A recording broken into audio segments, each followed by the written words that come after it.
Math Excel में आपका स्वागत है। ऐसा करता हूं कि आप सभी मस्त होंगे और अपनी पढ़ाई शानदार एवं बेहतरीन ढंग से करते होंगे।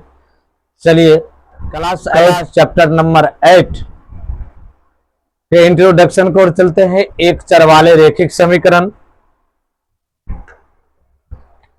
देखिए समीकरण क्या है, यदि दो समीकरण किसे कहते हैं।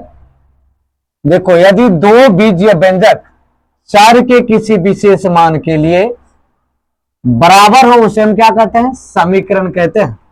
यानी चर रहेगा, जैसे कि आज समीकरण चर दिया है, जितना इसका मान दायां साइड उतना बायां साइड बराबर होना चाहिए।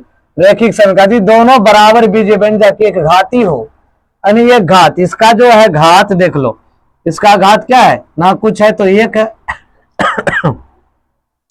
एक घाती, उसे हम रेखिक समीकरण कहते हैं। एक चर वाले रेखिक समीकरण linear equation in one variable.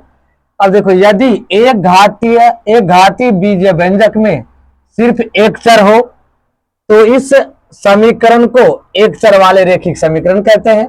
इस समीकरण की खोज में विभिन्न गणितज्ञों ने योगदान दिया, जैसे अरस्तु ने दो चर वाले रेखिक समीकरण पर काम किया और सर विलियम रोबन हैमिल्टन ने 19वीं शताब्दी में रेखिक समीकरणों में महत्वपूर्ण योगदान दिया। तो इसमें ढेर सारे एक चर वाले रेखिक समीकरण में ढेर सारे वैज्ञानिकों ने अपना योगदान दिया।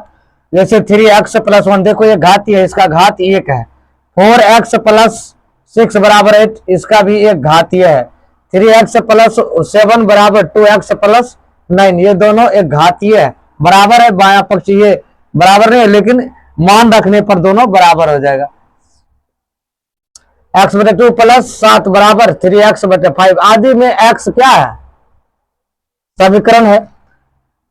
समीकरण का हल कैसे निकालेंगे, देखिए चर का वैसा मान जो दिए गए समीकरण को संतुष्ट करता है उसे रासायनिक समीकरण का उसे समीकरण का हल या मूल कहते हैं। जैसे x = 2 तो समीकरण रखेंगे x + 2 तो बराबर में बायां पक्ष और दायां पक्ष बराबर हो जाएगा। x मान 2 रखेंगे, x + 7, जैसे कि इसका समीकरण का मान मानकर चलिए 7 है। x + 5 = 7, x का मान आपका कितना दिया है 2, तो ये दोनों पक्ष बराबर है, 5 2 7, ये हो जाएगा 7 = 7। नोट में कहता है एक भी नोट का एक फर्स्ट नंबर है, एक बीजीय समीकरण चरों में एक समता होती है, जिसे एक समता का चिन्ह होता है, यानी समान चिन्ह होता है। इस समता के बाईं ओर वाला व्यंजक और बायां पक्ष LHS होता है, और जैसे कि यहाँ देखो ये बायां पक्ष वाले को हम LHS कहते हैं, ये दायां पक्ष वाले को हम RHS कहते हैं।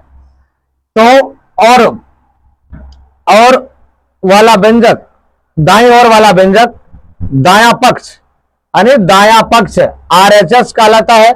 अब दूसरा नंबर में नोट में है, यदि एक समीकरण में बाएं पक्ष में व्यंजक का मान दाएं पक्ष में व्यंजक का मान के बराबर होता है, ऐसा चर को कुछ मानों के लिए ही संभव होता है, और चर मान को इस चर के इस मानों को ही समीकरण का हल कहते हैं दोस्तों।